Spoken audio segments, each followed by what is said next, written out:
हाँ भाई, तो बताओ क्या ऑर्डर करूं तुम्हारे लिए। कुछ भी नहीं, मैं टिफिन लेकर आई हूँ जैसे रोज लाती हूँ। और सुनो, तुम भी अपने लिए कुछ मत मंगवाओ, मैं तुम्हारे लिए खाना बनाकर लाई हूँ अपने हाथों से। अच्छा, अरे वाह वाह, लाओ फिर। और फिर सिया ने अपने बैग से एक बड़ा सा टिफिन बाहर निकाला और विशाल जल्दी से उसे खोलने लगा। सिया, ये क्या बनाया तुमने। ये पालक का सूप है और ये लौकी की सब्जी, बिल्कुल कम मसाले में बनी हुई। ये खीरे का रायता और इन सब के साथ खाने के लिए मल्टीग्रेन आटे की रोटियां। तो शुरू करें। हाँ करते हैं। लगता है हरा रंग तुम्हारा फेवरेट है।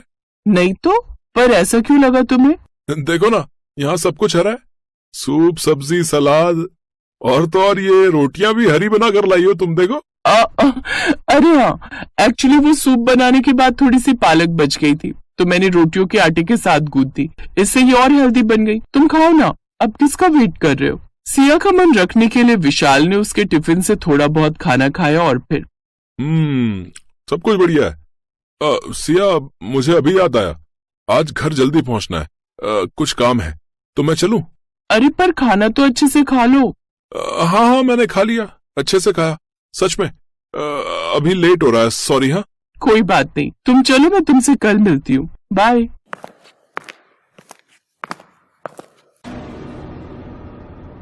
ओ भाई ओ, जल्दी से एक पेटीज और एक पेस्ट्री निकाल दे।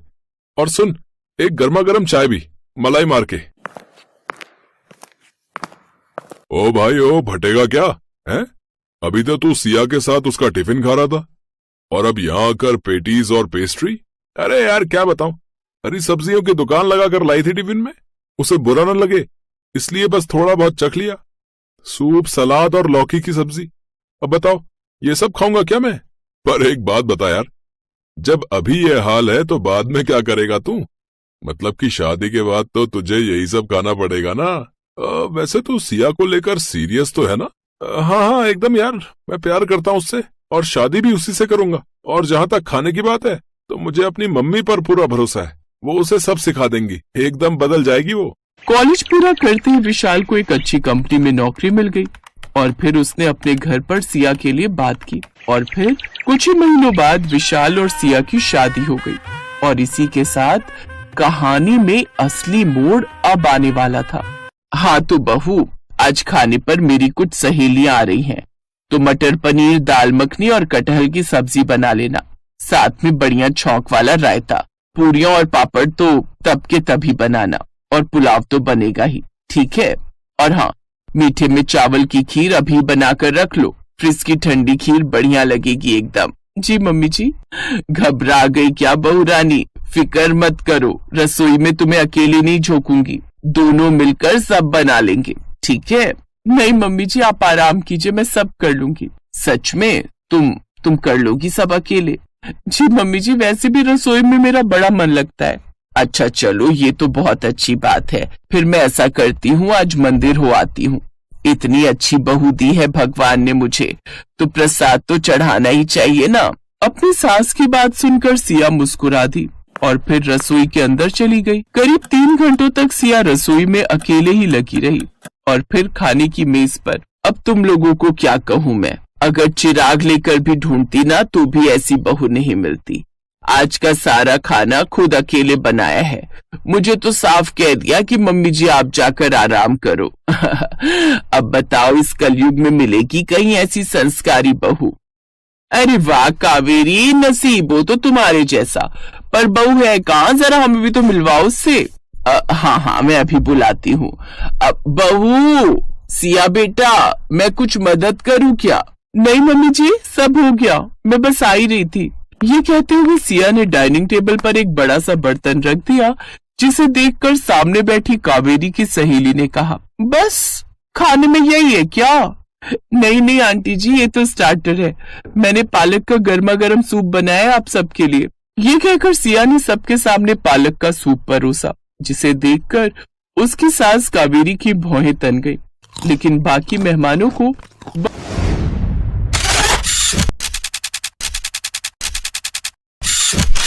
चाव से सूप पीता देख वो चुप रही।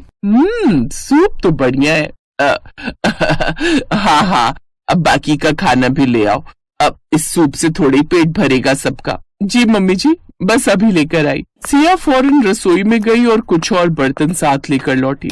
उसने जैसे खाने के बर्तन खोले तो खाना देखकर कावेरी ने सिया से कहा, बहू ये क्या बनाया है?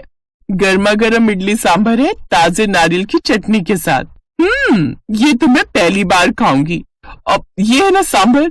अरे लगता है घर की सारी सब्जियां उठाकर डाल दी इसमें तो तुमने। जी, और इसीलिए तो ये डिश इतनी हेल्दी है, लेस ऑयल बट न्यूट्रिशन से भरपूर, और इसके साथ हरी चटनी और ताजा सलाद भी है। सिया खाना परोसते हुए बहुत खुश थी, लेकिन सामने बैठी कावेरी का खून जल रहा था। सिया ने उसकी बताई एक भी डिश नहीं बनाई थी, लेकिन मेहमानों के सामने वो सिया से कुछ नहीं कह पा रही थी। फिर कुछ देर बाद, अब बहू जाओ, अब जाकर फ्रिज से सबके लिए खीर लेकर आ जाओ। जी मम्मी जी, बस अभी लाई। चलो शुक्र है कुछ तो बनाया है इसने ढंग का। सिया ने कुछ ही देर में सबके सामने खीर की कटोरियां लाकर रख दी, लेकिन उस खीर को देखते ही इस बार कावेरी के सब्र का बांध टूट गया। उसने गुस्से से सिया की ओर देखा और बोली, ये क्या किया बहू? खीर हरी कैसे हो गई? क्योंकि ये लौकी की खीर है मम्मी जी, और मैंने इसे नारियल के दूध में बनाया है, और उससे भी खास बात यह है कि मैंने इसमें चीनी की जगह ताजे खजूर पीस कर डाले हैं। बहू जरा 1 मिनट रसोई में चलो, अब कुछ काम है तुमसे। ये कहकर कावेरी रसोई की तरफ बढ़ गई और उसके पीछे पीछे सिया भी, और फिर रसोई में। ये क्या किया बहू? मेहमानों के सामने नाक कटा कर रख दी हमारी। ये जो तुमने बनाया है ये कोई खाना है? अरे अगर तुमसे नहीं हो रहा था तो मुझे कह देती, मैं सब कर लेती ना, या फिर बाहर से मंगवा लेती खाना। अब बताओ, वैसे ही इन औरतों की 4 गज लंबी जुबान है, और इस सब के बाद तो ये सब की सब सुना सुना कर जान ही ले लेंगी मेरी। कावेरी सिया को सुनाए जा रही थी और सिया चुपचाप सिर झुकाए सब सुन रही थी।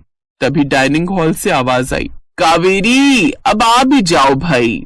हाँ बस आ गई। कावेरी ने गुस्से से सिया को घूरा और फिर पैर पटकते हुए रसोई से बाहर चली आई। अब आज के लिए सॉरी, वो क्या है ना, बहू को आइडिया नहीं है कुछ रसोई का, और मेहमानदारी का सुनकर शायद घबरा गई बेचारी। और लेकिन अगली बार। क्या बोल रही हो कावेरी? अरे तुम्हारी बहू तो लाखों नहीं बल्कि करोड़ों में एक है। कसम से यहाँ आने से पहले मैं इतना घबरा रही थी कि आज फिर हैवी खाना हो जाएगा और मेरा शुगर लेवल फिर से बढ़ जाएगा। लेकिन सच में तुम्हारी बहू ने स्वाद और सेहत से भरा ऐसा खाना खिलाया कि मजा ही आ गया।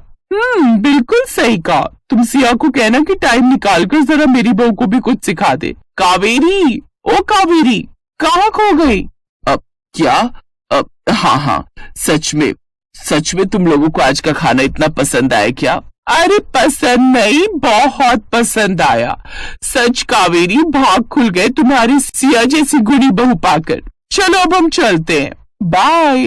अपनी सहेलियों की बातें सुनकर कावेरी हैरान रह गई। इसके बाद से रसोई की पूरी जिम्मेदारी कावेरी ने सिया को सौंप दी, और इस तरह सिया ने अपने पक्के इरादे से न सिर्फ अपने ससुराल वालों की सोच को बदला, बल्कि अपने ससुराल की तेल मसाले से भरी अनहेल्दी रसोई को हरी भरी सब्जियों वाली हेल्दी रसोई में बदल दिया।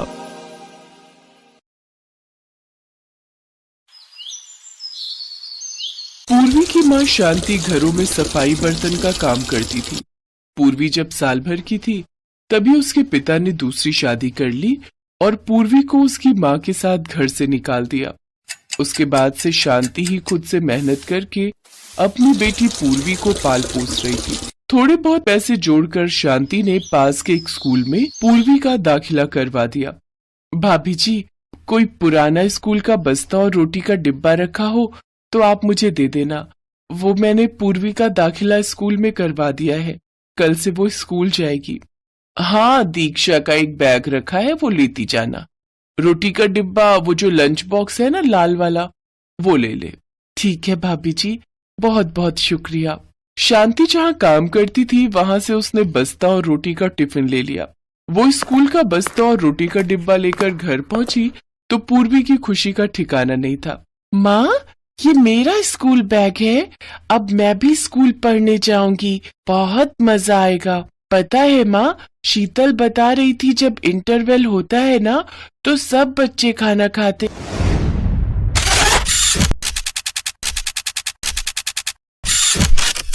फिर एक साथ खेलते हैं, खूब मजा आता है। सब बच्चे रोजाना अच्छा अच्छा खाना लाते हैं। आप मुझे भी अच्छा अच्छा खाना देना। पूर्वी के चेहरे पर खुशी देखकर शांति बहुत खुश थी, पर वो जानती थी कि वो अच्छा अच्छा खाना अपनी बेटी को नहीं दे सकती। वो तो जो रूखा सूखा बनाती है वही उसके टिफिन बॉक्स में दे सकती है।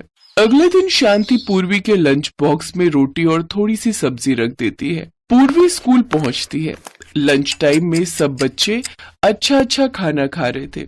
पूर्वी चल लंच करते हैं, इंटरवल हो गया है। हाँ ठीक है चल। शीतल आज तू क्या लाई है लंच में? आज मैं सैंडविच लाई हूँ। और तू क्या लाई है? मेरा तो आज पुलाव खाने का मन था तो मम्मी ने आज पुलाव बना कर दिया है। और पूर्वी तू क्या लाई है?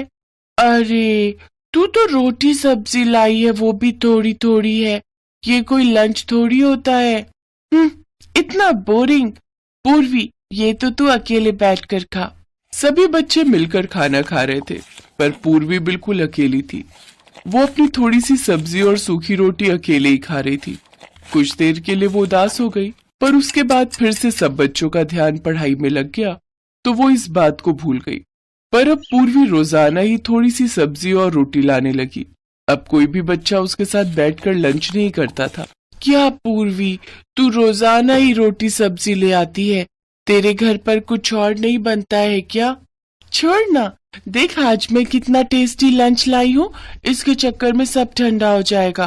पूर्वी इस बात को लेकर उदास रहती थी कि क्लास के बच्चे उसका मजाक उड़ाते हैं। सब बच्चे मेरा मजाक उड़ाते हैं। बच्चे तरह तरह के लंच लाते हैं और मैं हमेशा रोटी सब्जी लेकर जाती हूँ, पर मैं जानती हूँ माँ के पास इतने पैसे नहीं है कि वो मुझे रोजाना तरह तरह के लंच दे सके। कोई बात नहीं, मैं वही रोटी सब्जी ही ले जाऊंगी। मैं माँ को परेशान नहीं कर सकती, वो पहले ही इतना काम करके थक जाती हैं। बड़ी मुश्किल से माँ पैसे कमाती है। अगर मैंने उन्हें कहा कि मुझे रोटी सब्जी की जगह कुछ और दो तो वो मेरी वजह से परेशान हो जाएंगी। नहीं नहीं, मैं उन्हें तंग नहीं करूंगी। कुछ दिनों बाद सब बच्चे एक पिकनिक पर चिड़ियाघर घूमने जा रहे थे। पूर्वी भी बहुत खुश थी कि वो पिकनिक पर जा रही है। माँ तुम्हें पता है हम सब बच्चे प्रिया मैम के साथ चिड़ियाघर घूमने जा रहे हैं। ये तो बहुत अच्छी बात है, पर बेटा ध्यान रखना अपनी टीचर को बिल्कुल भी तंग मत करना, उनकी हर बात मानना। ठीक है माँ, मैं टीचर जी की हर बात मानूंगी, उन्हें कहे बिना कहीं भी नहीं जाऊंगी। अगले दिन पूर्वी अपने स्कूल के बच्चों के साथ चिड़ियाघर देखने के लिए जाती है। चिड़ियाघर शहर से बाहर था। सबने चिड़ियाघर देखा और वापसी लौटने लगे। तभी रास्ते में स्कूल की बस खराब हो गई। स्कूल की एक और बस आगे निकल गई थी। ड्राइवर मैकेनिक को लेने के लिए चला गया। उसे लौटने में काफी वक्त लग रहा था। बस में बैठे सभी बच्चों को भूख लगी और वो अपना अपना लाया हुआ लंच खाने लगे। पूर्वी ने अपना टिफिन खोला तो उसमें रोटी और सब्जी थी। पूर्वी जैसे ही अपनी रोटी सब्जी खाने लगी तभी उसने देखा कि उसकी टीचर के पास लंच है ही नहीं, वो ऐसे ही बैठी हुई है। मैम जी आप लंच नहीं खा रहे? नहीं बेटा, बच्चों को बस में बिठाने के चक्कर में मेरा लंच वाला थैला मैं चिड़ियाघर में ही भूल आई। अब तो हम बहुत आगे निकल आए हैं और बस भी खराब हो गई है, इस वजह से मैं वापस जाकर ला भी नहीं सकती थी। कोई बात नहीं, तुम खाओ, जब हम स्कूल पहुंच जाएंगे तब मैं कुछ खा लूंगी। बच्चों सब अपना अपना लंच करो। सब बच्चे आपस में मस्ती करते हुए अपना अपना लंच कर चुके थे। बच्चे नींद में थे तो सब बस में ही सो गए। ड्राइवर मैकेनिक को ले आया था। मैकेनिक बस को ठीक कर रहा था। भैया अभी बस ठीक होने में कितना समय लगेगा? मैडम जी अभी 1 घंटा और लग जाएगा, बाकी कोशिश कर रहे हैं थोड़ी जल्दी हो जाए। अगर 1 घंटा ठीक होने में लगा तो हमें स्कूल पहुंचते पहुंचते 2 घंटे तो मानकर चलो शाम के 7 बज ही जाएंगे। प्रिंसिपल मैडम को फोन कर देती हूँ, वो चिंता कर रही होंगी। अब तो मुझे भूख भी लगाई है, यहाँ आसपास तो सुनसान है, कुछ भी खाने को नहीं मिलेगा। अरे पूर्वी बेटा, सब बच्चे सो गए, तुम्हें नींद नहीं आई? थोड़ी देर सो जाओ। अरे तुमने लंच नहीं किया? मैडम जी आपने भी तो कुछ नहीं खाया, इसीलिए मैंने लंच अभी तक खोला ही नहीं। आप मेरे लंच में से थोड़ा खा लो। कितनी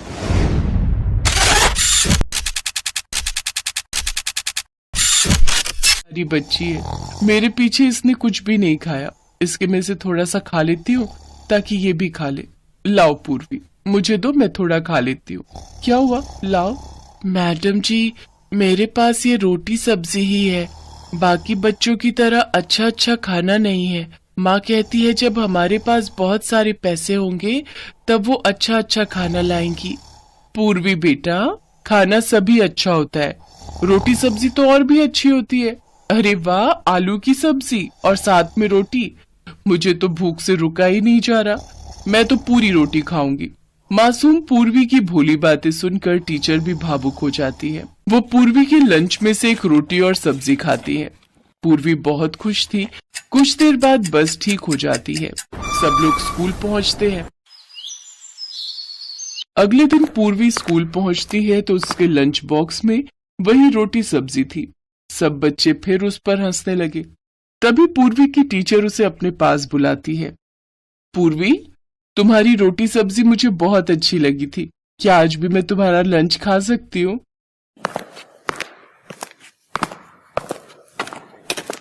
जी मैम, ये लीजिए। अरे, अगर तुमने मुझे ये टिफिन दे दिया तो फिर तुम क्या खाओगी? कोई बात नहीं मैम जी, मैं घर जाकर खा लूंगी। ऐसे कैसे? एक काम करो, आज तुम मेरा लंच खा लो, ठीक है? मैम पूर्वी को अपना लंच दे रही है। हाँ, वही मैं देख रही हूँ। मैम अपना लंच कभी किसी को नहीं देती, हमसे तो उन्होंने कभी भी लंच शेयर नहीं किया। आपका लंच मैम जी? हाँ, वो आज मैंने घर पर बर्गर बनाए थे, पर मुझे तुम्हारी रोटी सब्जी इतनी पसंद आई थी कि मुझे लगा कि ये बर्गर अगर तुम खा लो और मैं तुम्हारी रोटी सब्जी, तुम्हें बर्गर पसंद है ना? बर्गर? वो तो मैंने कभी खाए ही नहीं ma'am ji. Thank you ma'am ji. Purvi की टीचर प्रिया जानती थी कि पूर्वी एक गरीब बच्ची है। वो जानती थी कि पूर्वी की माँ के पास इतने पैसे नहीं है कि वो पूर्वी को तरह तरह के व्यंजन बनाकर और खरीद कर खिला सके। इसीलिए प्रिया बहाने से पूर्वी के लिए बर्गर लाई थी, ताकि पूर्वी के चेहरे पर एक नया लंच देखकर खुशी आ सके। और यही हुआ। जब पूर्वी ने टिफिन खोला तो उसमें दो बहुत ही टेस्टी बर्गर पैक किए हुए थे। पूर्वी को बर्गर खाते हुए जो खुशी मिल रही थी, उस खुशी को देखकर टीचर प्रिया की आंखें भी थोड़ी नम हो गईं। इसके बाद कभी कभी बहाने से टीचर प्रिया पूर्वी के लिए तरह तरह के खाने पीने की चीजें लाती रहती थी। एक छोटी सी प्यारी मासूम बच्ची का दिल कितना बड़ा है, ये बात प्रिया को उस दिन बस में समझ आ गई थी। इसीलिए एक टीचर होने के नाते उसने अपनी तरफ से पूरी कोशिश की कि वो भी पूर्वी के चेहरे पर खुशी ला सके। यही कोशिश कामयाब रही और पूर्वी के चेहरे पर खुशी आ गई।